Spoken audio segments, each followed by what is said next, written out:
Hi there. Welcome to this edition of Book Harlots. We will be talking about J.R. Ward's Lover At At last. Last. All right. I am AJ Norris. I'm I'm Faith Eliza Spelling. Man. Ooh, we did it at the same time. It's gonna be a good week. I'm Eliza Man. And I'm Faith Spelling. And welcome everybody to our discussions.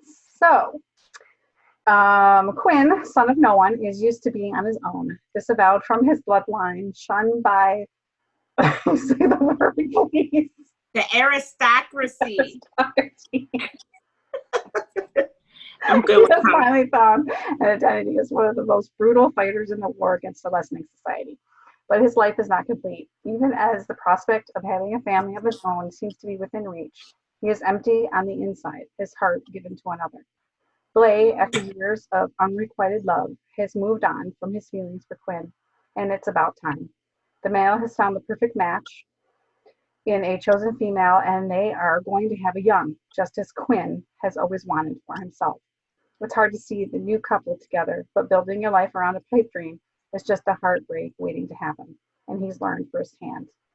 Fate seems to have taken these vampire soldiers in different directions, but as the battle over the race's throne intensifies, and the new players on the scene in Codwell create mortal danger for the Brotherhood, Quinn finally learns the true definition of courage, and two hearts that are meant to be together finally become one.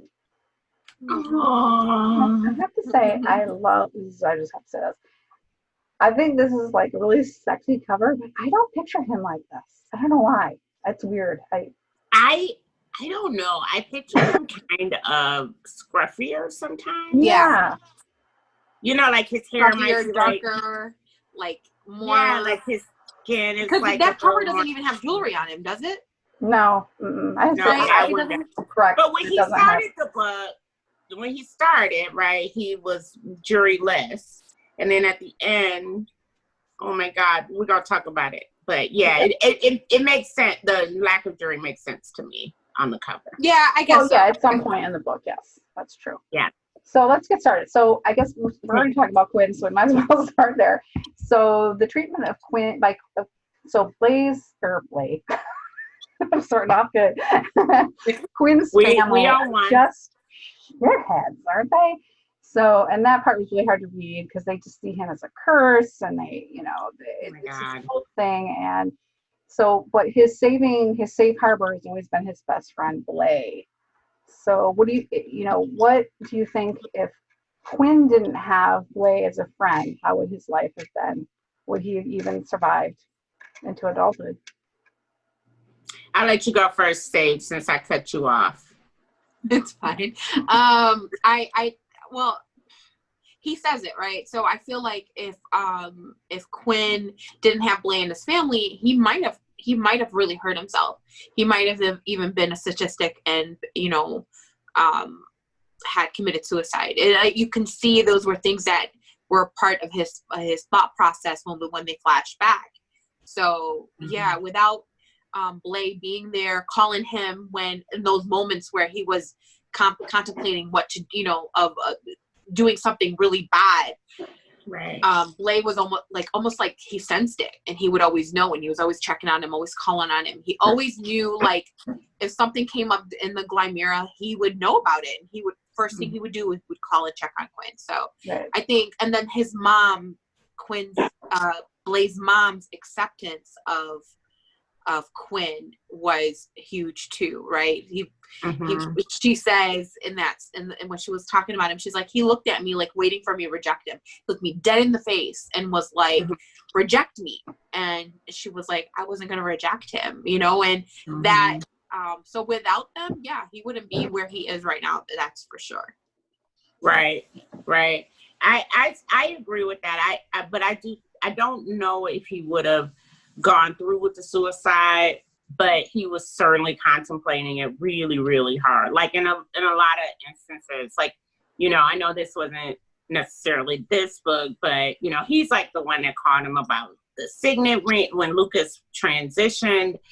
Blay was always like his frontline man, you know what I mean? And I think I don't think he would be the person he is without them. Like, he would not have seen kindness. He wouldn't have known what that looked like. So who knows? He could have turned out like Lash had he not had him in his life. Even if he didn't kill himself, like, isn't being like Lash like worse than death? For sure. Well, and I think it's interesting that Blay recognized that Quinn fronts a lot, pretends like things don't bother him, and he recognizes that of him. So that, that's just a connection that they have. So from childhood. So I thought that was it's beautiful. Nice. And I think he definitely needed him in his life. It would have been, he may not even be alive just because of all the daredevil stuff he likes to do. Oh my God. Sex alone was enough to kill the poor kid. So in this book, Blay is with Saxton, at least in the beginning of first third of the book, I guess, something like that. And Saxton breaks up with Blay because he sees that their relationship is not going anywhere, and he's starting to have feelings beyond the casual. That when he first got together with Blay, he kind of thought, this is just a casual thing. But then he started to really realize, no, I do want a relationship, but I know I can't be in a relationship that's one-sided. So he breaks up with him, and he does it with such grace.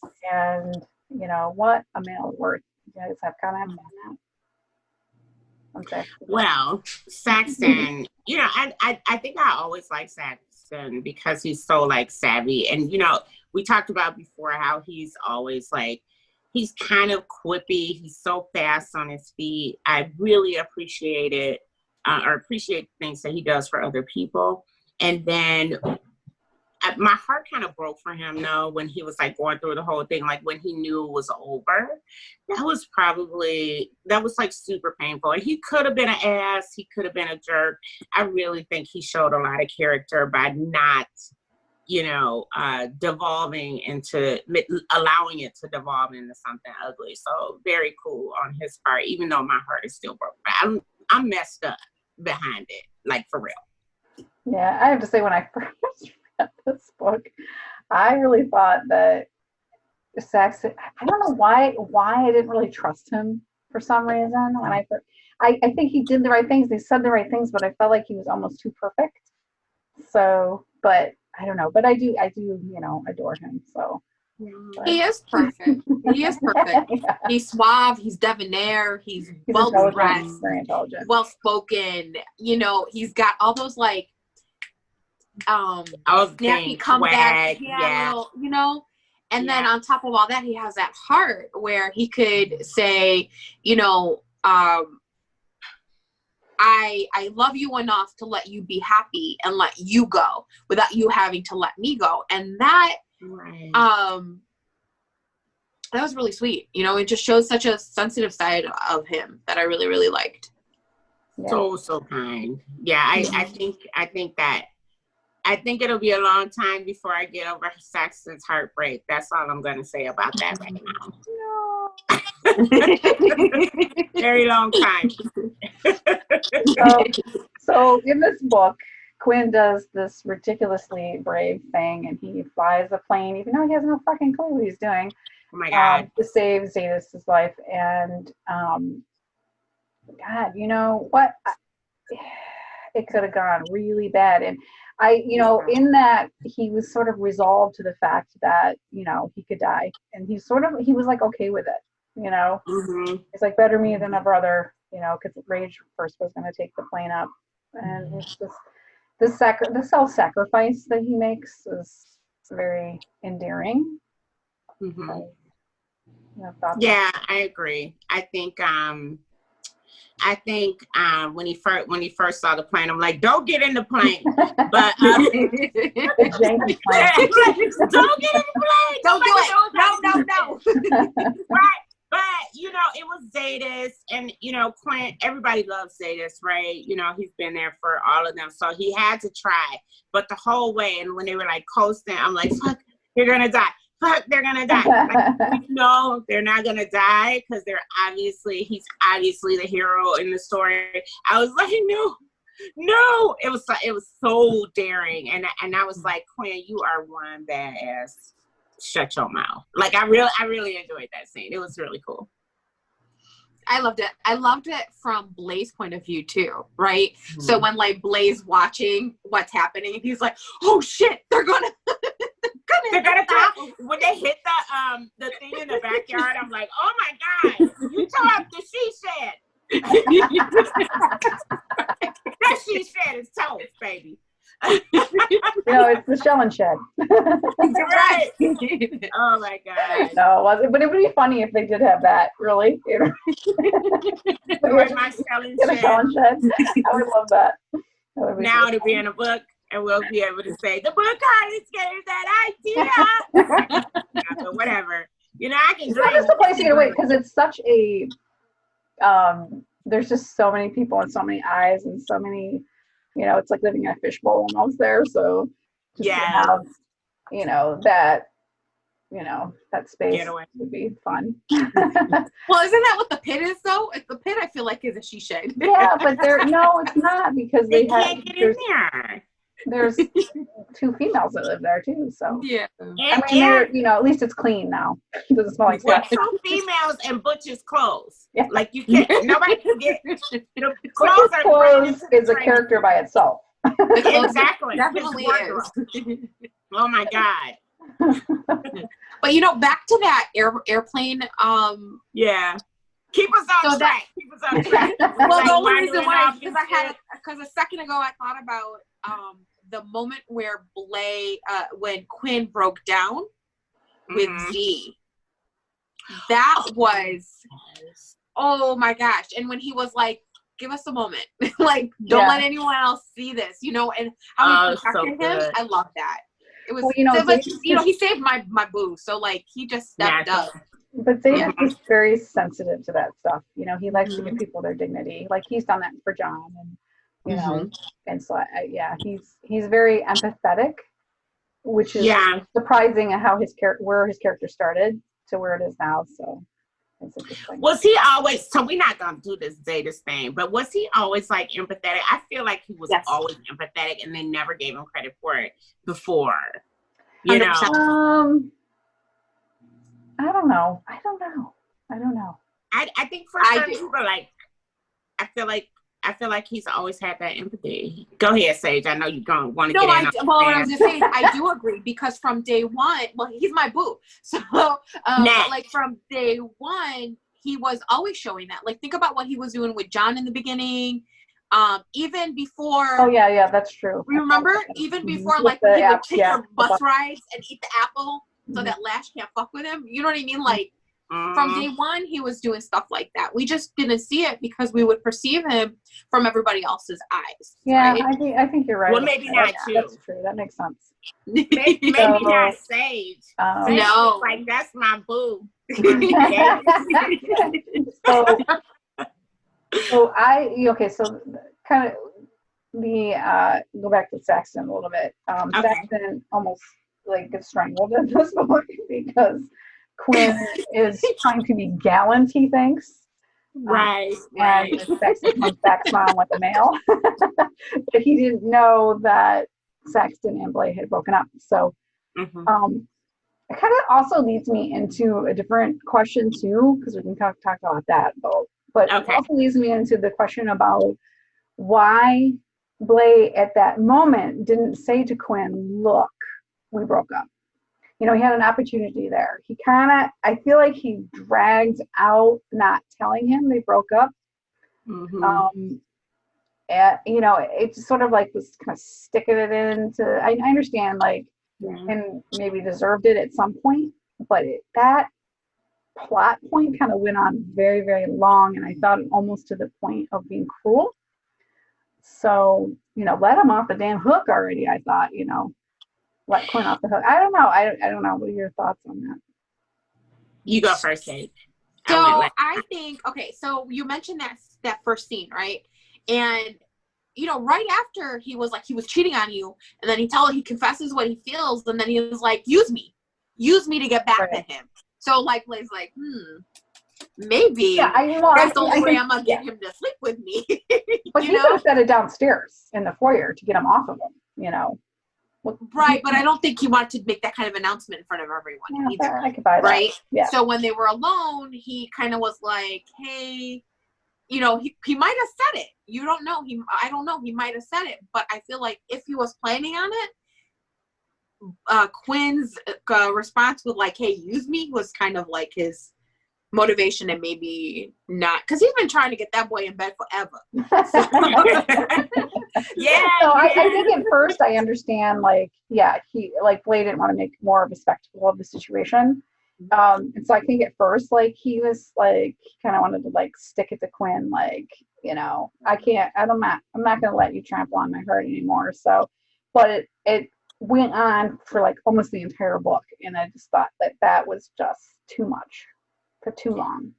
So I agree. I feel like Blade has several opportunities to tell him. And I was like, Blade, now you really need to tell this boy, because this, you know, he out here sick, you know. Mm-hmm. But I also know that Blade was in protection mode because Quinn has done some awful shit. Like Quinn, you know, like back when Blade was trying to profess his you know, how much he cared about him, he like stepped on his feelings when, you know, when he was getting ready to leave after the whole Lash thing, you know. So and time and time again, he would like do stuff in front of Blade, like having sex with the prostitute at the tattoo parlor, you know, not the prostitute, she was a cashier, Lord have mercy. But you know what I mean? Like he was almost like to stick it to him. He stayed in like, you know, doing things in front of this man that was heartbreaking. And we know, because our heart broke for Blade, and I would be like, Blade, you really got to get over this. You know, I pull him to the side and talk to him about it. He said, I don't give a fuck. I just love him. But, you know, he didn't listen to me, and we see what happened. So I totally get why that was going on for so long. It was hard to watch because Quinn was more vulnerable. So if he had done this like a while ago, I'd have been like, Quinn getting what he earned. But in this part, he was like so like broken at that point. Like he was like, even Layla was like, what the fuck, dude? You like moping around. What's wrong with you? Like, please don't off yourself. I need you to help me raise these babies. So, you know, it was obvious that he was more vulnerable at that moment. Okay, girl, I heard you. It was a slip, my bad. But yeah, so I just feel like, you know, he was more vulnerable, so we felt it more. It's not that Quinn didn't earn that shit though. Like it's totally, you know, bless his heart. I don't know. Blade's conversation with his mom when he comes out, that was so sweet. Oh. He was so worried that she would reject him, and you know, he's just like, and then when they, you know, when he told his dad, so he goes to see him and he tells his dad, and I just like, you kind of get into like, you're kind of like in the middle of the scene when you go into that scene where it's like his dad's like, what? It's no big deal. You know, we love our son. Who cares? You know, like, I don't remember exactly how he put it, but it's just like, what are you moping about? What are you worried about? You know, it's cool. Yeah. He's our beautiful, intelligent son. We love him no matter what. I loved his mom's answer when she was like to him, what gave you the idea that we would reject you? Like, you haven't came and you haven't called us and you haven't seen us in like you haven't told us about this guy for like a year because you were afraid that we would reject you. What did we do that gave you that implication that we would, you know, like that? I liked that when she kind of turned that on him, like, what did I do to make you think I would do something like that? Right. You know, so she was just sweet, really, really sweet. Yeah, it was really nice to see that. I think Blade at first couldn't even hear his mom. Like he was like, you know, trying to hear, but the fear of rejection had him just like tuned out. He like, I gotta get off this call. So I was glad he finally stopped and listened. I'm like, Blade, don't hang up because she tried to tell you. And it was so sweet though. When he like snot cried, I was like, I was crying with you. I snot cried with him. I did. Yeah, and like he, you know, was hugging both his parents, and it was just, She's making lasagna, you know, I don't know. It was very sweet. It was awesome. Like, that was probably one of the highlights. Like, his coming out was what I wish Quinn could have had at some point. Right. Yeah. So Kind of did, right? He kind of did with his parents. So we have this situation with Layla where she starts to lose the baby, and she's bleeding, and she's scared, and she doesn't know who to talk to. So she goes to Havers because she didn't want to make a big deal. If she was having, you know, a miscarriage, she didn't want the whole house to know, and this and that. And so she goes to Havers. And I love, like, it's like, Havers was just, you know, after he found out through the blood test that she had chosen blood, he was just absolutely like, I'm not talking to you. I don't give a fuck. You're a vessel. You don't mean shit. The Parmali is king for you, and you can just go fuck yourself and leave. And she was just like, and at some point, you know, and he's trying to bar her from leaving the room or something like that. And she's just like, oh no, he doesn't even come back in the room. He sends the nurse, and the nurse is trying to stand in her way of leaving the room. And she's like, don't fucking touch me. And then she's in the hallway, and they're scrambling to get in her way. And she's like, she's just like, get the fuck away. But she's just like, yeah, I'll kill you where you stand, bitches. You know, she doesn't say it that way. I can't remember exactly how she says it, but you know, she opened up a can of whoop ass, and did. And so, and then she goes home, and Blay comes in, you know, smells the blood, and then Fury comes, you know, he goes downstairs to get Jane during last meal or first meal, and you know, she runs upstairs, of course, and then of course Fury comes in. You know, and just throws Quinn up against the wall, and then Layla's just like, she's not having any of that. So yeah. I don't know, I'm talking along about that, but it's like, so how did you, I really liked the fact that Layla was just like, yep, that's, fuck you. You're not doing that. You're not treating him that way. This is my choice. Blah, blah, blah, blah. But Fury doesn't really believe her, and that kind of annoyed me. He kind of was like, he has that bully personality. I felt like he didn't want to believe her then either, until she was like standing up and like growling at him, pretty much. She basically had to denounce that she was no longer a chosen in order for him to listen to her. She's like, fuck you. So like, I have a bunch of fuck yous. Fuck you, hey Bird. Fuck you, Fury. And fuck yeah, Layla. Right? So I mean, it was just, they were too much. Like, first off, you are a medical professional. How are you not taking care of an ill person until another man or male comes over? Like, fuck you. That's one. And then Fury, where have you been? Where have you been anyway for you to come in? No, really, where have you been? You've been hanging out with Cormia. You're not checking on your chosen. You're not showing them the ropes. You never did a chosen program where you can teach them to get the fuck out. Life skills. They needed a chosen. I still stand behind this. They needed a chosen program. They needed a welcome to society program, because they lived in a world that was completely white. They knew nothing but what they read in the books of the other warriors, right? Like, nothing. So first off, you left them, and then now you want to get mad? Get the fuck out of here. Yeah. Yep. Shame on it all. So, okay, so that was a lot. It was a lot of questions in there. So first, well, I got to follow up after that. But yes, I'm gonna dissect it just a touch so I can get to like all your plot points. So the first thing with Havers, I always get why, but it's always so fucking shocking, right? So she like in there, and she like, oh my God, I'm gonna lose my baby. I don't know what to do. I'm going to a professional. I don't want no drama. Otherwise, I would have went to Doc Jane and had everybody in the house knowing my business. And she gets there, and he like, why didn't you tell us what's going, you know? And it was just so much that she had to like walk out of the room and threaten to blast the doors off that fucking place. Right.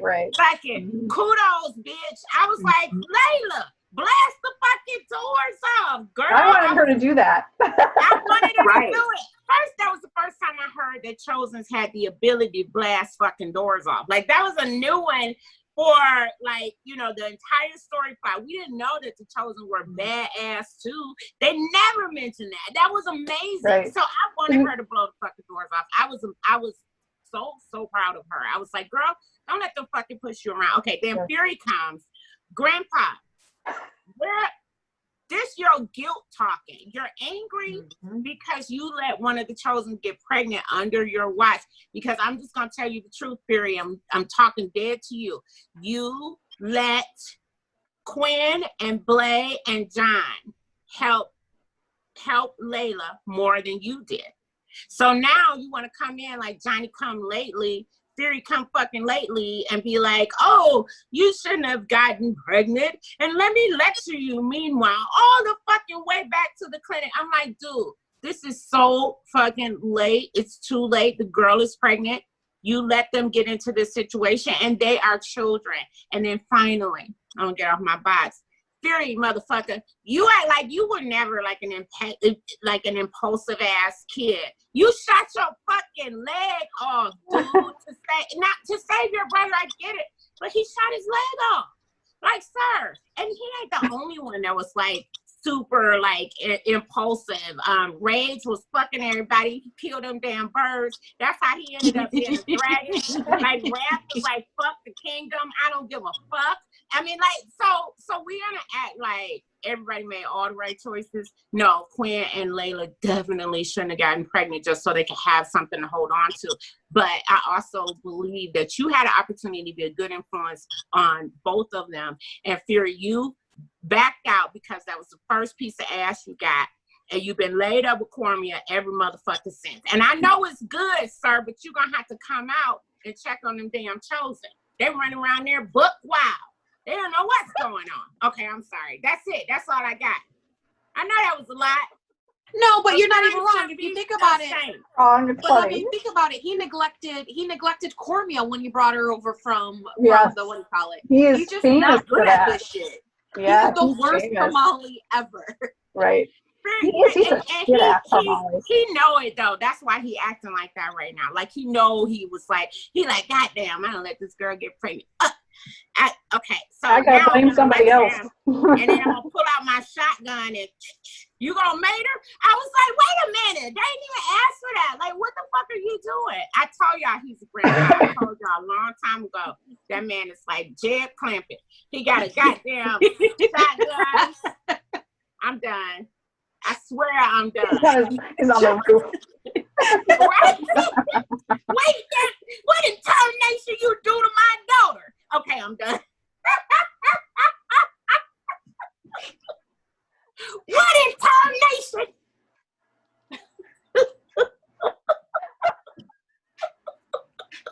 I can't.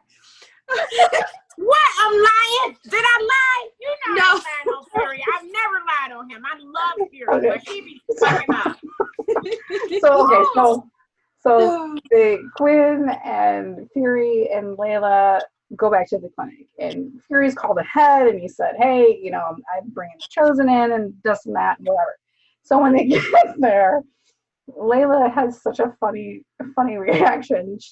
So when she first was there, she was like in the discount room. Like she was like, you know, we got the pale walls, we got faded pictures, we've got, you know, just a clinical bed with some stirrups and, you know, whatever this is, and tile floor, like pedestrian tile floor. Shit, I bet you sit on the walls. She's like, is this Haverson's private quarters? Like, what the fuck? You can't even see any medical equipment. It's hidden behind a screen, you know, and there's on. She's like, what in the actual fuck?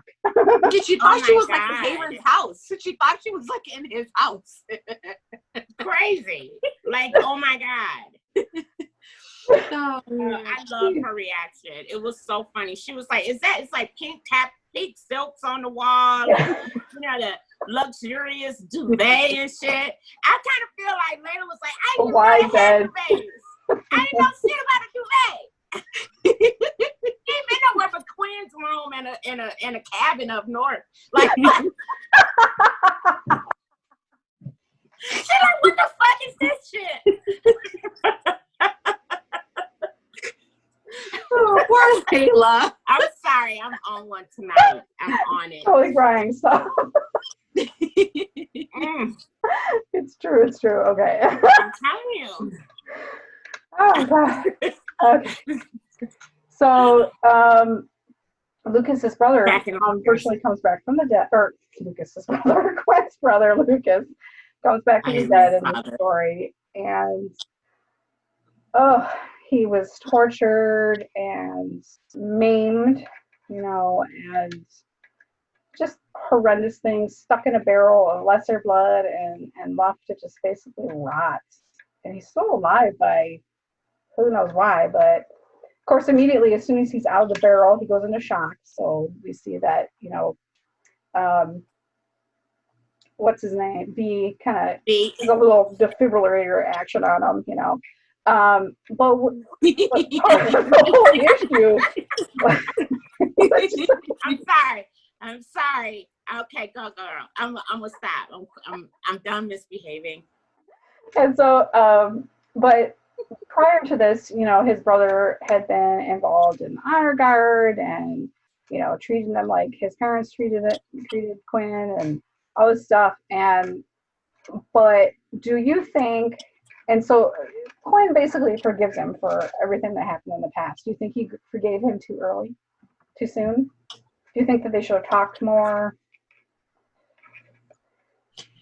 It's a hard one, right? So, there was a lot of resentment, but at the same time, when you were in Quinn's mind, he almost was like, well, having a brother is better than not having anyone ever. Having a brother that, you know, had all this ill will for is better than not having any family at all. And I can see that, you know, and I guess sometimes you want to kill I sometimes want to kill my sibling, right? You know, you just want to be like, oh, but at the end of the day, they're your siblings, so right.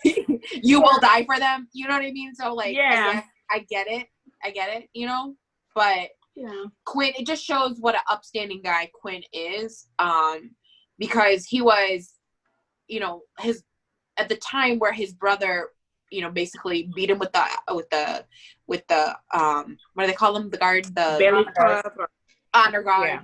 And, you know, never had his back with his parents, never did any of that stuff. And now he's the one that needs the help, and he's there for him, and he's standing up for him and getting him all the help he needs and worrying about him and waiting there for him. But it kind of like even broke my heart when he was like, brother mine, kill me. You know, that was so sad. Oh, you know, at the cabin. Yeah, after they found him. Yeah, Lucas, you know, it's funny. I don't think that when they were still living with their parents were still alive, I don't think Lucas really knew who he was. And so had he had his own thoughts or not been pushed to a certain way of Vladimir thinking, that he may not have disliked Quinn like he did. So I think he was poisoned just as much as Quinn was by his parents, you know, and their treatment of him. But plus, I also think that maybe Quinn was seeing how could I not forgive him? Look what he's been through, too. I don't know. I kind of saw that because he's like this mangled body. You know, they had to do like multiple surgeries on him. They're not done. He has, you know, 3 fingers on his right hand missing. You know, it's just awful. I don't know. But it was kind of tragic. I mean, I don't like Lucas, but like obvious reasons, right? But I get why Quinn forgave him. I think, you know, seeing somebody come out of a bucket of goo, you know, is like they unfolded him out of there, and all he could do was stare Quinn like in the eye, you know, and he was so grateful to him. And even when you see somebody that you really don't like, and they've been treating you wrong, or they have treated you wrong, and, you know, they get their comeuppance, because you always see them get their comeuppance. It's never like a private thing, right? So he saw it and it makes you uncomfortable. So I get that he was probably like, fuck, as much as I, really didn't appreciate being beaten to within an inch of my life, and I did that, I think that he, just had to forgive him. Because when you see somebody, no matter what they've done to you, when you see somebody suffering, that you cared about, it's really hard to ignore that, you know how it is. And especially when someone that you share blood with, and then that's his last family alive. And at the time when they found Lucas, he was not with Blay. That Quinn was looking at him like, this is the only family I have. This might be the only person to care about me.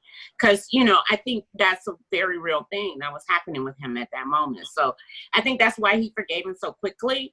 I don't think he'll ever forget, though, about the honor guard thing, especially. Yeah, I mean, I agree. I don't know. I mean, part of me agrees with that. And then part of me is like, well, it's his brother, and he didn't have a choice either. Even Quinn says this, we're in his point of view. He's just like, says to himself, like, he didn't have a choice. He was stuck just as much, probably in worse shape than I was, because I could at least be myself. He couldn't do shit without a chaperone. He couldn't even wipe his ass without somebody, making sure he did it correctly or something. You know what I mean? I mean, it's an exaggeration, but he couldn't do anything. He couldn't feed. Right. He couldn't fuck. Yeah, because he said he couldn't feed. All his feedings were even supervised. So. Yeah, he couldn't feed. He couldn't fuck. He couldn't do anything on his own or anything for himself. Everything, his whole life had been planned out for him. He had zero choices. So I think that, to me, that was more of why Quinn forgave him, was that he just saw that he had it worse. I didn't see it at the time, but now I see it. Yeah, I guess I just think no matter what happens, when you see somebody suffering that you love, or like that, just I think at the end of the day, they're family. At the end of the day, they're family, and no matter what happens, 99.9% of people will be like, fucking family. It's just how it is. Right. Right. It's like a recent thing where people are like, oh, I'm not messing with my toxic family. But, that's something that's came about in like the last 10 years or so. Most of the time we just suffer through family, no matter what they've done. And it's in this case, his was probably really extreme. Because my family's never like jumped me in the middle of the street, but I get it. I totally get it. I think some of them wanted to, but it is what it is. They wouldn't have won. So anyway, I think that's I can see what you're saying too, AJ. Yeah. Makes sense. So I'm gonna kind of jump around because I don't want to. Some of these questions are out of order. So not that the audience knows this, but we know that. They do now. So there's the thing. So I didn't so Quinn was going to get inducted into the Brotherhood because that was part of the whole reason Saxon was still at the house and all this and that. And what I didn't really like how the Brotherhood handled it. I know that they are secretive and they don't want Quinn to know, but John was told, hey, you need to fire Quinn as your obstruction, or whatever it's called, and not given any explanation. And I just thought that was kind of like he was just feeling like, what is going on? Like, are they kicking him out? What the fuck is going on? And I just thought that was, I can understand not telling Blade, but John should have been told. I just thought that was kind of especially since he nominated him, right? He told him about when he saved Wrath. Like, this has been he did, yes. Yeah, he told him that when he was shot at a sales house. Oh, a sale. I'm sorry. We'll get to a sale. Don't you worry, honey. Yeah, but yeah, I know. I mean, I ain't got no Rev in this book really, so I got to focus on it. But anyway, but I felt so bad for John, and we only saw him for a quick moment when he was like, dude, what's going on? Like, I don't know, like, and he hadn't seen Blay in a while. Blay had been hooked up with Saxon and in his feelings, and Quinn was like worried about the baby, so he had no idea. But it was John's idea to induct him into the Brotherhood. Like he put his name up for that because of the way he behaved. So I just felt bad for Quinn. I understand why. I don't know if John wasn't the one that put him up for that. He said could he get him and Blay had talked and was like he should get recognition for saving. No, he literally told him. He told him that. No, because it was Beth that suggested that he joins the Brotherhood. Yeah, but he was there for the conversation. So like, because when Beth was like, hey, because this was down, Raph's bed when he got shot in the neck, right? And he says, I just think that, John's like, I think he should get recognized for being, this. And then Beth's like, well, why can't he be in the Brotherhood? And then he said, yeah, I thought you were king. And, so right, but I thought that was Tor, Beth, and Raph. I don't remember John being there, but I might be mistaken. But I don't remember him being there. I know he brought it up as doing something for him, but I don't remember him being there for that. He was there. So it's in the last book. So, but it was in the previous book when the king was recuperating. Mm-hmm. So, but anyway, John was in there because of the witness. He was being a witness to Tor getting the right to kill Kor. Yeah. Yeah. Okay. So he was there. Yeah. So I mean, it was sort of like a roundabout way he suggested that, and then Beth kind of took it one step further. So. Mm-hmm. Yeah. So I mean, so my point was though that he was present for that, and he recommended, Quinn get something, and it would have been okay to say, hey, we're gonna acknowledge Quinn, and as a result of that acknowledgement, he's not your Ostrix Nostrum anymore. So that even without saying, oh, we're inducting him into the Brotherhood, that's a way, like everybody viewed it as a reward. Johnny viewed it as a reward. Like that's fantastic because you don't have to, like it's a suck ass job, you gotta follow me around. And the only reason they let him off is when him and Hex together. Like that's a really hard job to like just be somebody's shadow. So I think they could have said that. I get why. I hate that I understand well, and then why. John could have extrapolated from there. You know what I mean? Yeah, he could have said, it was just giving him an opportunity. So I wish that, and I don't remember who told him. I think it was V that told him. Oh, what's Wrath? Okay, but I just, I think we could have just given him a little hunch because he's suffering through that. Like, what the fuck? I'm losing like all my friends or something. Like, what happened? Right. So it felt away. I felt away for John, but I'm always gonna feel away for John. Mm-hmm. Poor kid.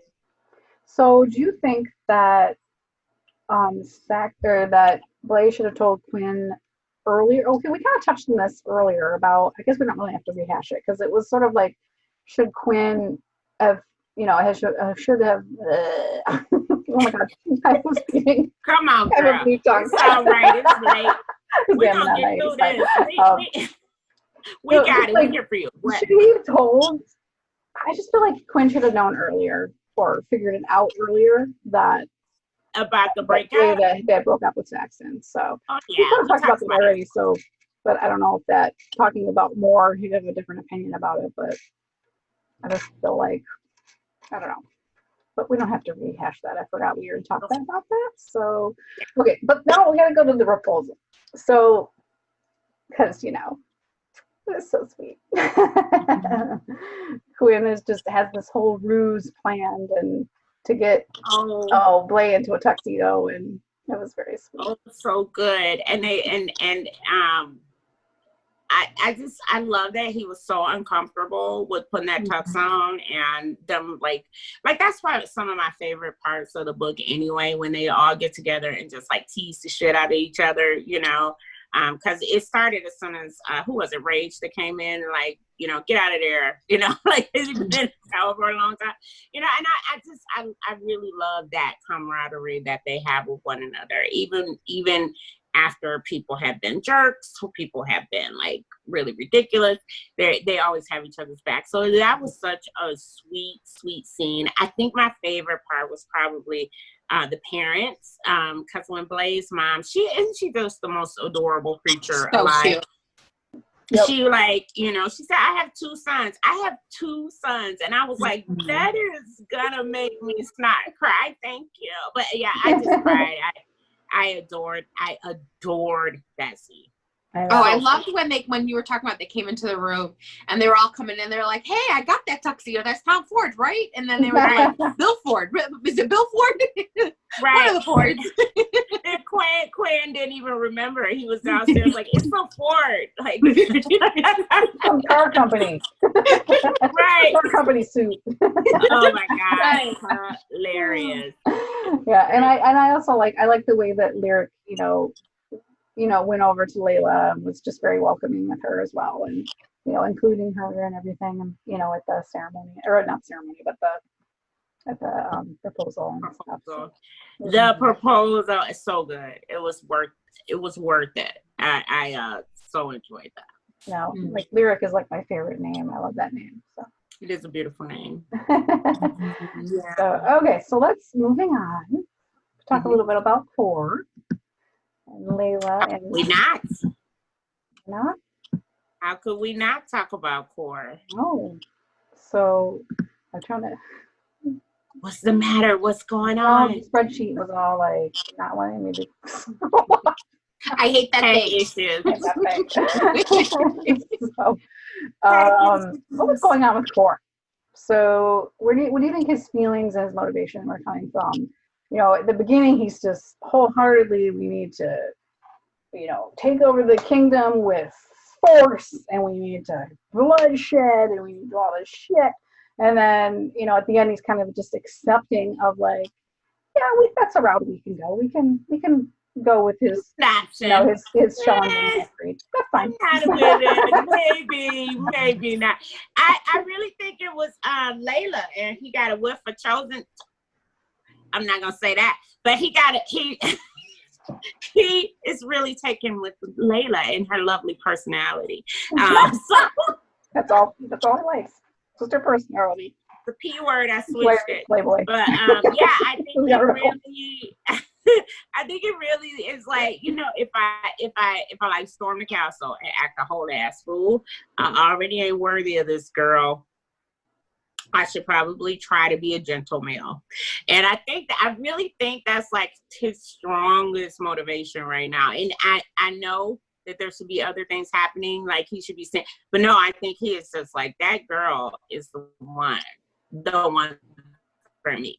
So I really think that's his motivation. It could be too overly simplified, but for me, I'm like, he likes because he found her, right? So he found where it is because of her. And, before meeting her, had he known where it was, he would have gotten his men. They would have found that spot. They would have gone through the mist, and they would have found it and torn it, and all hell broke loose. But because now he probably wouldn't have made it through the mist. He probably wouldn't have made it through the mist. He probably would have got lost, right? But he would have been up there. You are absolutely right. He'd have been up there with his, with his glass. And eventually, but he recognized the mist, right? He recognized it and was like, oh, but I bet if I went there with my boys, eventually I will find it. Well, and that's the thing. I think that, when you read these books, you don't really understand. At least it always surprises me, even though I know he's a very intelligent, intuitive person. Like, Thor. So like you're right. He recognized that it was something otherworldly, that, there was something, blocking, his view, blocking his being able to hone into her signal when he got to the base of the mountain. He knew that they were there, but he knew that there was something blocking him. He's just I liked him because he's very highly intelligent. He may not be able to read and write, but he certainly knows his shit. He doesn't. Yeah, I think he recognized. He's like what I would typically call street smart, right?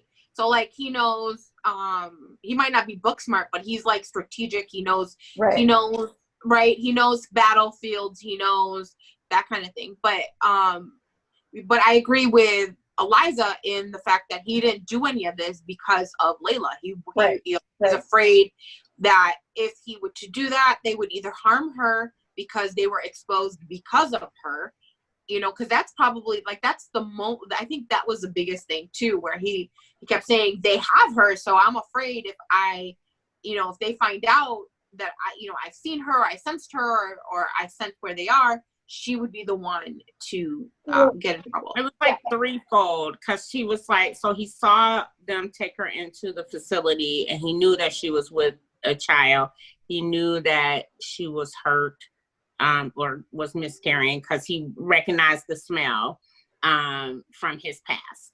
And, I think, he didn't have nowhere to take her. So first they were taking care of him, and that changed him just a bit. And then she's injured. He can't take care of her. He don't even know where to take her. He was lamenting that he didn't even know about that clinic, and he wouldn't know where to take her. And then finally he if I storm this castle, I can't bring her to my house. Like, I live in a fucking warehouse. And then after that, it's so shitty here. So, I really think that all roads lead back to Layla and her kindnesses. I'm sorry. Well, I mean, he's bonded to her. That is so obvious. He is. Yeah, I just, yeah. I mean, I think he's changing because of the bond, and I think that she's bringing out the male that he is truly, deep down, yeah, he's a killer, he's, but that's a job, he treats it like it's life instead of it being an occupation. And I think he's starting to realize that, that I don't have to be this way. I don't want to be that way, because that is not what she deserves. She deserves an honorable person. She deserves, and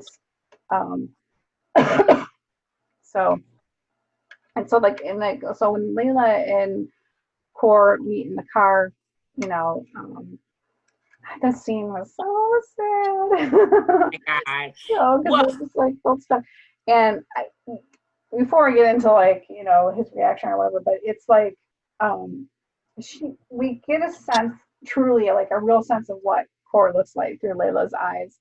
And she sees him, and the way she describes him is that he's got this symmetrical face. He's got, he has this cleft lip, but he has a symmetrical face. He has these beautiful blue eyes. He's, this and that, and so it makes me, and kind of led me to believe that he isn't as ugly as he thinks that he is. It's like he's had this Glimera influence that's made him insecure about his looks, because the Glimera have this standard that obviously nobody can fucking live up to, based on where did they even get the standard? It's from nothing. They just pulled it out of their ass, that's what it seems like. It's like this from no reason. There's absolutely zero reason to have these thoughts with the Glimera. And so I think, he isn't really ugly, because somebody who has a symmetrical face, scientifically proven that if you have the more symmetrical face you are, the more aesthetically pleasing you are.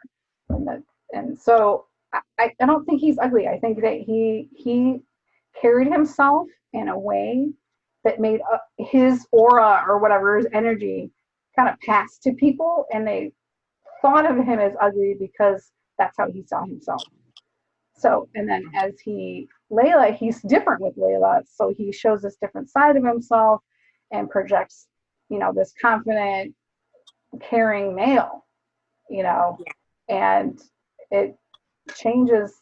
I mean, when you're going around snarling all the time, even if it's he's saying, it always looks like I'm snarling, but he's probably snarling more because he thinks people think he's ugly, I don't know. I went off on a tangent, but I don't know. Okay.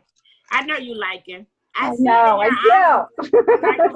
And it's all right. It's all right. I agree. I think that he probably, because we project what we believe about ourselves. So sometimes, when you have a low self-image, sometimes you kind of hide into yourself. So you'll see people that are kind of making themselves smaller. So people don't notice. Over. Yeah. So that that probably has a lot to do with it. Like, I think he automatically like fends off the rejection before they can even see him. And, you know, I think that a lot of that had to do with the way that he sees himself, and a lot of things that he's done before hurt people. So I think a lot of it is the way this Core carries himself. Bless his heart. You know, I would never reject him. I wouldn't turn him out into the street. I'd make him a hot meal. So I don't know. But I do think that he automatically assumes that people are going to reject him.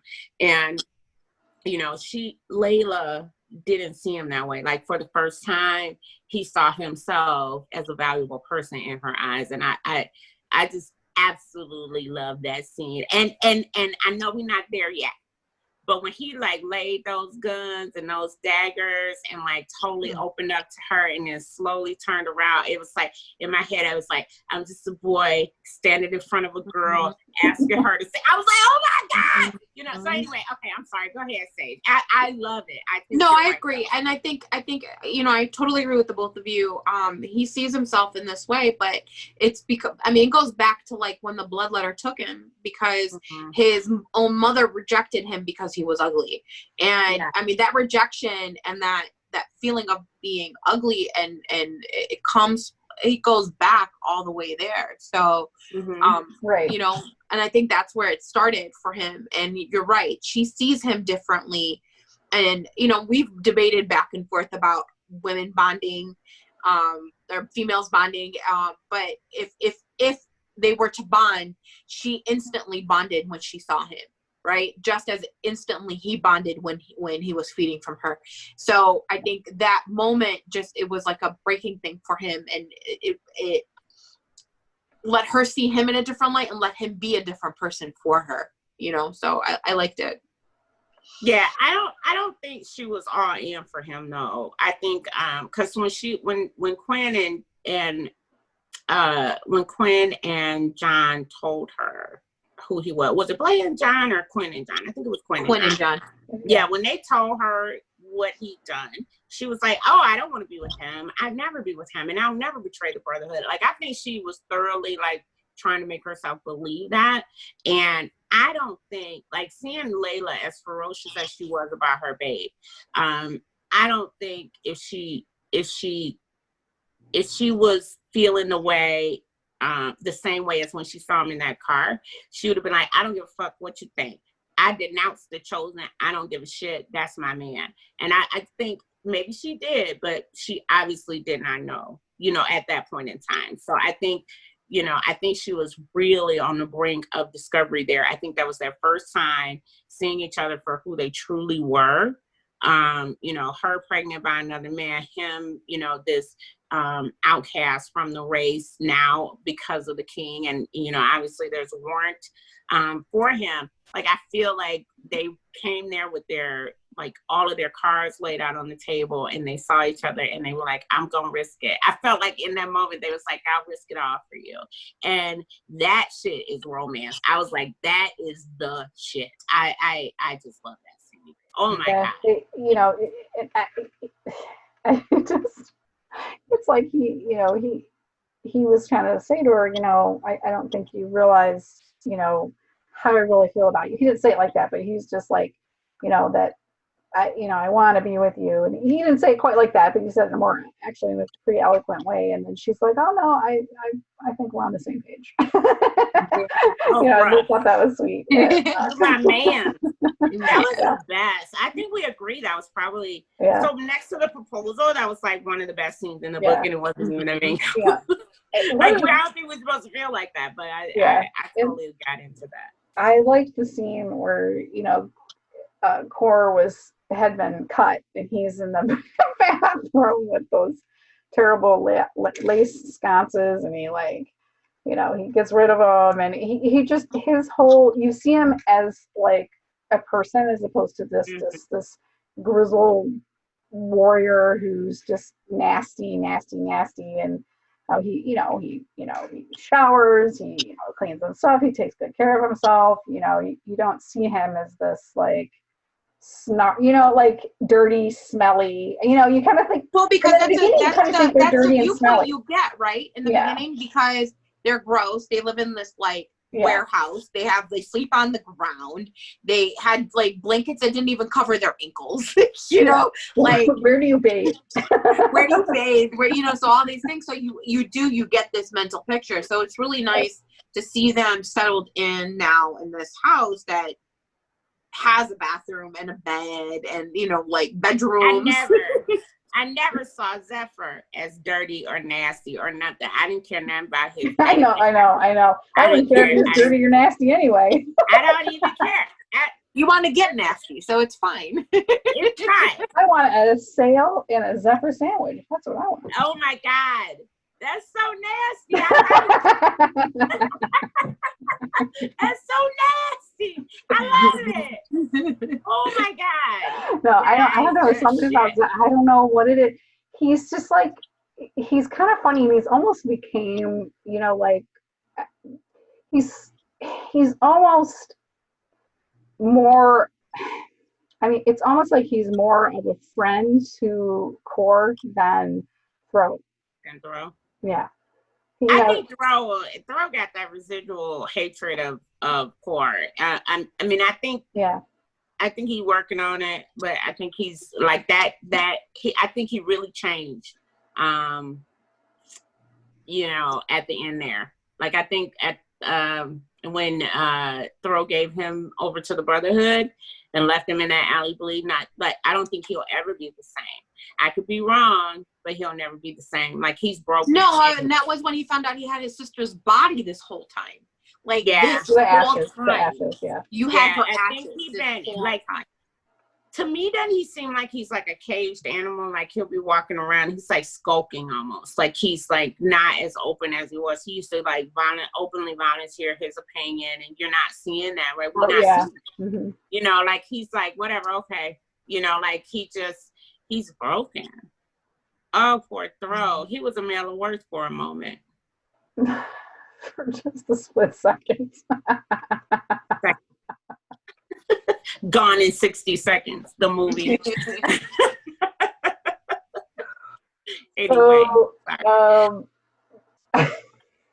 gonna stop. I've been like detracting and shit all day. I have been a sale. We gotta talk about a sale. Yes. Hot. I'm sorry. What was the question?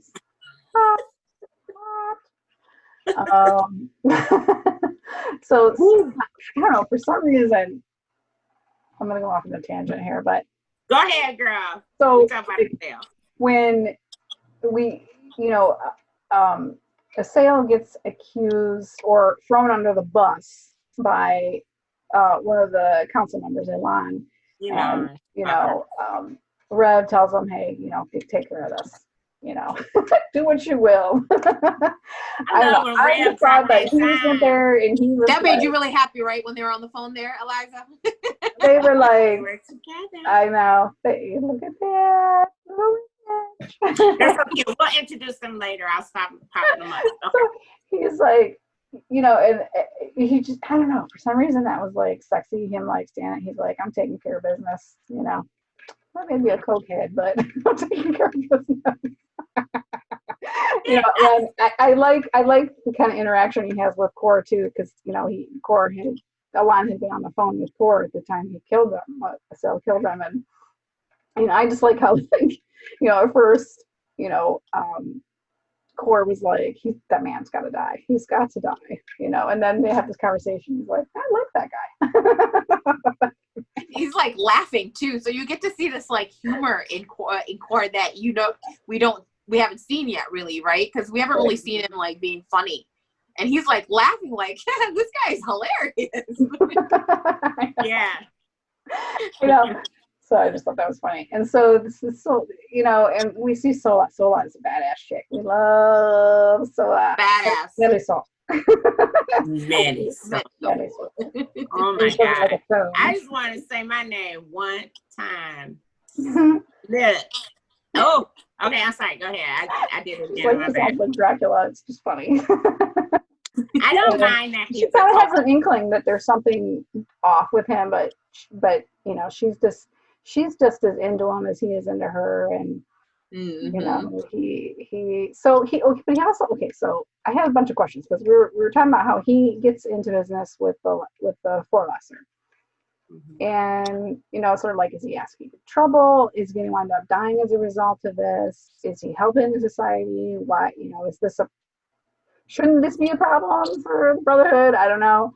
Um, I don't know, you know, like that part kind of worried me, is like in bed with the lesser. I don't know, that kind of bothers me. I think because they're doing it to humans. Well, okay, so a But it's sale for should money, not be so the doing lesser that. society can have weapons. So that's I hear you, but yeah. I feel like he should not be doing that. I don't. I know that the end justifies the means for him right now, and he's like, I'm just a businessman out here doing my thing. I'm a businessman, so I get it. But I wish he wouldn't do that. I think it is a betrayal in a way. Like, he didn't betray Raph, but I think it is a betrayal in a way. I just like him so damn much that I can't, you know, I'm like, don't kill him, you know, don't do anything to him. But I do think he acted honorably, which kind of offsets the whole lesser, Right. right? Yeah.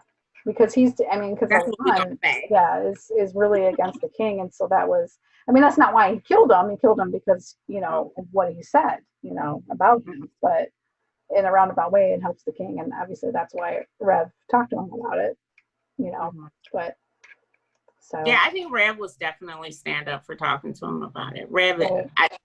first of all, both my men were on the phone. Okay, go ahead. I'm sorry. Sage, it's your turn probably. No, it's fine.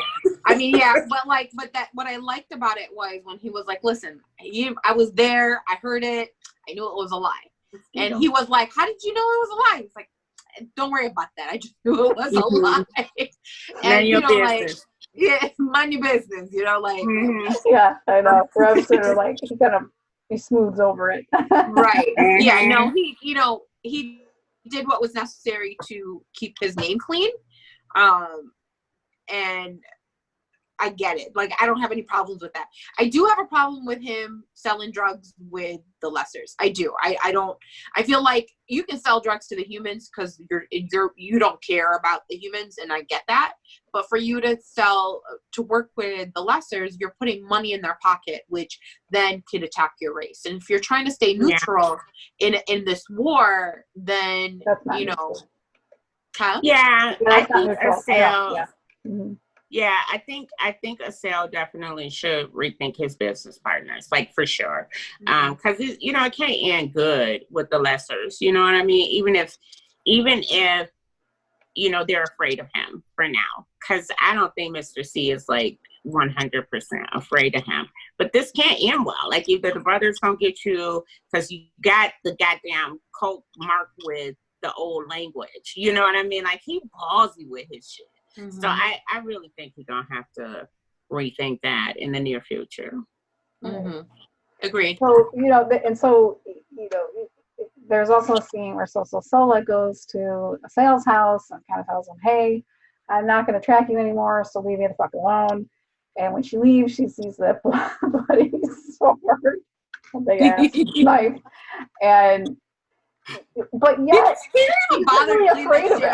You know, once he just explains it to her. You know, he doesn't tell her what he did or who he killed, but because it was vampire business, he's not going to explain the whole thing to her.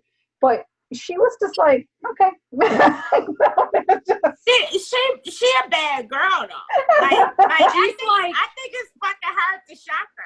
Like, she you know, she is such a badass. She broke in Ben Luis's house, right? Like, I'm gonna go in there and I'm gonna move your shit around so you know I've been in this bitch.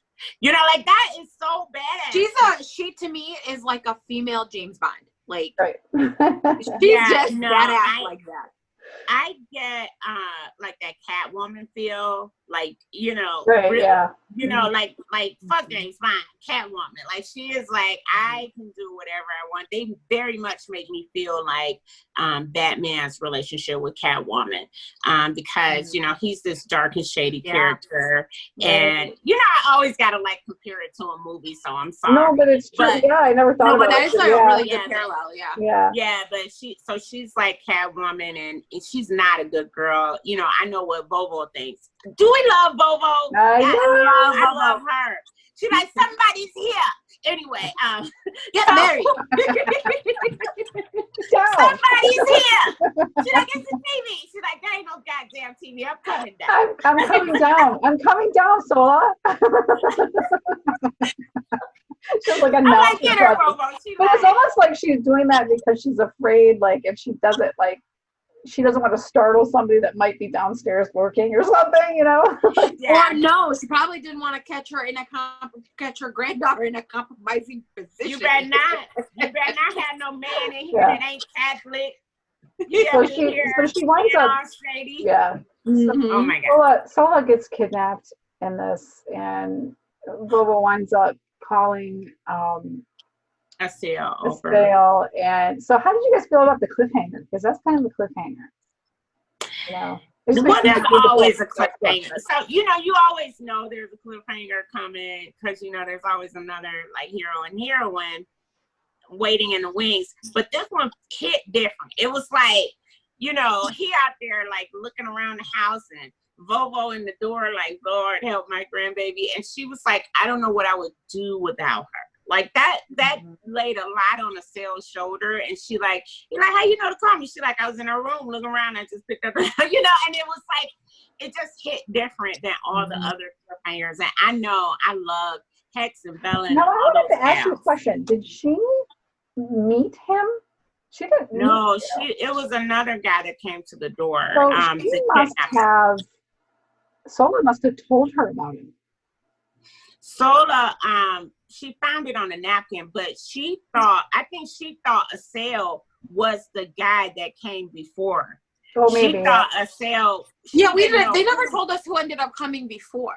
It was one of Ben Loise's guys, probably, but but it's the kidnapper. That's who it was, because he came and she was like, he's a good man, a Catholic man. So, you know, it's Ben Luis and his people, or you know, we'll find out. But anyway, so that she was expecting the guys Acel to be that guy, because she liked that guy, and then Acel showed up, and he ain't hard to look at, bless his heart. And you know, what she didn't ask, which was surprising to me, was she didn't ask him how he got there in 5.2 seconds. Because as soon as she called him, he jumped over there. I was like, Bubba, like, I don't even give a fuck. Just get my granddaughter. I think we're gonna find out more about her. We will. I mean, okay, let's just talk that we have not yet. I know. No. I'm just going to go ahead and say that, because everybody that's watching this probably is caught up. We're going to see glimpses of this couple throughout the next three books? Because their book is not even kind of. Right, we're only seeing like, think about what kind of a claim. Don't bring it up. But hold on, we got the king, we have the shadows, we have the chosen. Then that whole time, you know, that's my unfavoriteest part of Acel. Like all those books you mentioned, that's my unfavorite. No, not all of them. Not all of them. Like 3. Or 4, maybe. I'm not even sure. So everybody that's watching, get ready, because I'm going to be bitching. I am going to be bitching about Acel for the next 3 books. For real. 2.5. And Lucas. I am going to be bitching about Lucas. Poor Lucas. Oh, my God. When is Lucas going to get his life together? Can he walk? He's in rehab. He's finding his life. It's fine. He can stay in the basement for a little better. It's better than being in the tube with the omega juice. Oh, the omega juice. Oh, it sounded so gnarly. They was like, we found like this sludge, and I was just sitting there like the whole His time. arm just comes up across the top, we shims the watched top. these. So, this is a reread, right? I totally forgot that that's where they were going to find Lucas. I'm like, what is happening? No. What is that? I remember that they were gonna find him like that, but for some reason, for like a while, I have blocked out that it was Quinn's brother. Like, I don't even know why the fuck. Like, it's just the craziest thing. Like, I think I just don't like Lucas. Like, I don't like him. Maybe because they announced him as son of no one. Well, this is the thing. This is the thing about Lucas. We have not seen his point of view. And no, I we think have not. That has a but big do you want it yet? Yeah, and I think that that's a big part of why you don't like him, is because you don't know what he's thinking. Yeah, I know, but there's been other characters that I met on the fly, and I was like, "That's my shit right there." Like, I don't like him because of what he did to Quinn, and you're right. It's because I don't know his thought process. So far, all we're doing is speculating that he probably felt bad. He probably felt trapped. He probably felt like he had no choice. But I mean, and I know I was watching him. This feels so fucking real. But I was watching him, and I'm like, say you sorry, like right up front. And even when he did, like, I'm sorry, like finally, right? I was like, you ain't sorry, you just sick. So I need to deal with that. I'm gonna have to, maybe I need therapy, but maybe I'll get you don't think, I know they kept saying, oh, he's not evil anymore because he bled red. But like Butch, how can you be in Omega juice for a freaking year and not have any residue of evil? I don't know. Like, I mean, do you know I guess what I mean? We'll find like, out. I'm trying to figure out. Well, this is the thing, Butch. I mean, because I said, nobody in the house can sense the evil, and out of anybody, it would have been Butch, and Butch was like, no, Butch had been down there too. He didn't sense it. He would have sensed it because he can sense the lessers. So that, you know what I mean? So he would have. I don't think that he's evil. I think that he's just fucked up. Well, I just wonder if because it was Omega juice, right? But I feel like those were lashes lessers, and maybe it was like to a lesser degree. This is the science that I put into my thought process. Okay. I think maybe but that's actually a very good scientific method. Girl, I be playing with my Black Diamond Brotherhood. I be like, let me tell you what scientifically happened. Like, if I could live. If I could live in like a alternate universe that was like kind of fucked up a little bit for humans, I think it would be BDB, because I totally would be able to help the race. I would totally be able to help them understand what was going on. So it was lashes, and his shit is not as potent, and that's why it didn't turn him. But if it were the Omega's blood, he probably would have been fucked up. Like, well, no, to turn him, they would have had to drain his blood. Not turn him, but turn him evil. Like Butch was, Butch was almost kind of evil for a minute. You know what I mean? With the fingertip inside of him. Yeah. If Butch, if the scribe virgin didn't come to Vicious at that time and was like performed this little surgery really quick, he would have actually been evil. Yeah. That so was Lucas didn't have such a luck, but he was just in that what was it? It was the oil drum. Mm-hmm. So he just hit that motherfucker. Ooh, poor kid. I know. That alone makes me feel sorry for him. I know you don't like it. I still haven't. I just feel like that was a much severe punishment than he actually deserved. But, well, yeah, that's. He killed his brother. There's no doubt about that. I mean, come on, a whole year. He killed his brother. He tried to stop him. He tried to stop him.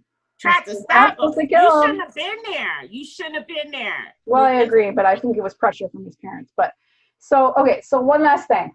Trev and Sabina. Girl, so hot. Don't bring him up. I'm gonna have another flash or something. Don't talk about it. Boy, he hot. He's delicious. Yeah. I like everything about him. So he's been whoring around. He's been whoring around, because he's got these obligations and he's trying to make himself feel dirty. and be dirty, so he's not worthy of the princess. I think women throwing themselves at him too. Like they are like tossing Because him. he is just fine. I know. He's a fine specimen. When he dresses nice, and he smells good. Smell good. Yeah. Got a nice apartment, badass car. And then you have this psycho bitch. Oh my gosh! Breaking into the apartment by giving a blowjob to the security guard, and it was like the worst timing, because it was like Trez has these, he's plagued with migraines, and he's getting this migraine, and this bitch is in his fucking bed. Naked, like, hey. Would she have done both of them? She would have done both of them. Oh yeah, and you know what? And he was actually really like fairly calm with her, so it was kind of funny. It was funny. And I was the one sitting there going, I want to kill this motherfucking guard. Son of a bitch. But I love tired. I loved that now they're in the house with the Brotherhood. Because it like puts them all together, like one big happy family. And he has this. So the Chosen, Selena, he's only seen her a couple times, and he's been like, he'd be hanging out in the mansion, like, in the foyer for like forever, trying to get in contact with her just for like 5 minutes. For like, but it was an interesting thing of the meeting though, when she finally comes in the house, and she's there to feed Rage or whatever, and she's surprised that he likes her, but at the same time, like she's so surprised by that, she's almost like speechless, right? And he automatically assumes she doesn't want anything to do with him, but really she just can't get the words out of her mouth, and that was kind of heartbreaking to see him kind of be like, ooh. I know. I think that thing went down. Yeah. I would have never, like, I probably would have like jumped at the chance. Like, I feel like Selena should have been a bit more like Layla, because Layla would have been like, absolutely, daddy. Layla kind of like, what you just do, girl? Ooga. So, Layla don't be giving a shit. But anyway, so I did, my heart broke for him. I think that was the first time Trez had ever been like rejected. Like, he's never had a moment where a woman was like, what do you mean? Like, I think that threw him for a loop. I think he needed to be thrown for a loop, because I think it's a mosquito in my house. I'm gonna kill it. I hope it don't bite me. But so I think I felt so bad for him, even though he needed that like realization for a moment to understand that, you shouldn't be whoring around like this. And that was like, as a result of that, you kind of see him shift a bit too. So I think it needed to happen. It broke my heart though. I felt bad for him, because every time he would see her, I would be like, bro, she not for you. Nope. That was the first thing he heard in his head too. Yeah, it's like, even if he wasn't there, that echo was in the back of his mind, and that kind of sucks too, I think that maybe that played a part in him thinking that she was rejecting him. Because he doesn't really let her speak. He just kind of walks away like, okay, because he just doesn't feel worthy of her, Yeah. And, so. Yeah, I think he gave up too early. He gave up way too soon. Like, that's just not his. Well, better to be I guess, and he's like never been rejected, so it's better to be like, okay, I'll reject before I'm rejected. Rejected anymore. Yeah, I guess. It's true. Yeah, especially if you don't know how to react to it. Like, I get that a lot. Because I'm so hot. No, I'm just kidding. But I just understand, like, he's like, I don't even know how to process this. So I think that's why he walked away. But it had been that awkward pregnant pause for so long. Like, what else was he supposed to do? I'm always going to take up for Trez too, even though I don't. Well, yeah, I would totally date Trez. Well, but we find out later how Selena really feels, and so that's coming. So we will wait. Stop jumping ahead. We're like, we'll date him and we'll date him. Like, let's just be honest. I mean, pretty much we would date all of them except Fury.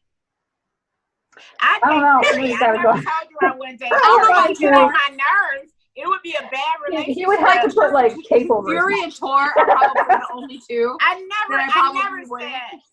never said I wouldn't date any of them. There's not a brother in the book that I wouldn't date. What are you saying? Like, first of all, Even Fury? Even Fury, I would date the shit out of Fury. I mean, I know I would be mad. I would be mad all the time. Like, we fall out. I'm sure he's like an Aries and I'm a Libra. It ain't gonna work out. But honest to God, I would date every single one of them, even though I can't stand a couple sometimes. Well, that's the thing. Fury and Tor are probably the ones that I'd fight with the most. Yeah, it would be a you know, but They're fatherly. Other ones, yeah, but they're like, I want them all. Like, I do. I have preferences, you know. Yeah, of course. There's a list from top to top. Yeah. Mm-hmm. Well, that's what we need to do. Like, that's what we need to do. So we need to come up with our list of who's our top 10. I can give you my top 2 right now and show you pictures. Yeah, I already know my top 10. What are you talking about? We'll rate them in order. We'll do our top 10 at the top of the hour next time we come on. Okay. Next week. That's the homework assignment. Like, okay. Friday and I. But can we show our Funko Pops by? Yes, show your Funko Pop. Okay. So this is Zetas. This is, stop holding Zetas up. It's distracting. This is B. Can you see his diamond eyes?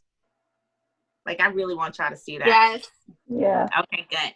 And then, oh no, we just took it. This is Rev, because look at those eyes. So freaking cool. Okay. And then, so he, and then this is Elena. I had to get her because he wouldn't come without her. But doesn't she look absolutely positively Elena? Yeah. Elena. She's kind of a goody two shoes. Yeah. Can you see her like dematerializing like from her house when she was wearing those tan? And then Ransar was like, "Girl, you should be out here with them fucked up shoes." And she was like, "I know, but I don't care about fashion." And he was like, "I'll show you fashion." Okay, I'm sorry. Go ahead. She's got her kids on. She's got her kids on. No, he's got his like $20 loafers. Zetas. Can you guys see him? Yes, that's so cool. Zetas. Hey, boo. Me cute. Oh, he's so cute. I love it. Yellow eyes. Rage. Look at this starter, the sparkling blue eyes on that guy. Gorgeous. So we have to give props to the seller for these. Yes. And for the life of me, I can't remember the name of her. I have it. Instagram, go to costumed by _M, and she has all the brothers. She has Lassiter. She has Wrath. Wrath looks so good. She has all of them. And she has a couple of versions too. So I got this, and then she came up with another Rage, which I kind of wish I had that one. It was like with the longer jacket, and he's eating Chinese food. That's what I was eating. You gotta. You know what? We need to post this link too on our. I'd like to check it out. We'll add it to our page. She's amazing. She is amazing. So I have another order coming in. I'm getting Lassiter, and I'm getting Lassiter and a sale with a cognac glass. Get out. So yeah, I'm all excited. I'm all aflutter. So thank you, Costume by M. I appreciate it. Love them. I was so excited. We shipped them together. So my order came to her house. I was so excited. Eliza came to my house and dropped it off today. I was like, here, take them before I steal them. Such gorgeous work. So anyway, I'm sorry. Take it away, AJ, because I just had to give her a shout out. Next week we will be talking about drumroll. The motherfucking king. The motherfucking king. Now, Long live the king. I would not sleep with Raph because I feel like he'd daddy me. You know what I mean? I feel like I'd be like, I don't know how to behave. You know what I mean? So I think that would be hard. Anyway, we'll talk about it on our top 10. Okay. I got all sweaty thinking about that. Okay, go And then ahead. there's that. And then there's that. No more coffee for me at night. Okay. No, So, you're cut off. yeah. So, yeah, we'll have to post a link where you could get those Funko Pops. They're so awesome. I'm They're jealous. I should have gotten some. I have to look at them. So, okay. Well, we're gonna Yeah, order look at again, them. so you Oh, can yeah, order so with I'll us. let you know. Yeah, so let me look at them. I'll look at them tonight. So, Perfect. okay. All right. Till next Bye, time. guys. Bye, See you guys. guys. Bye.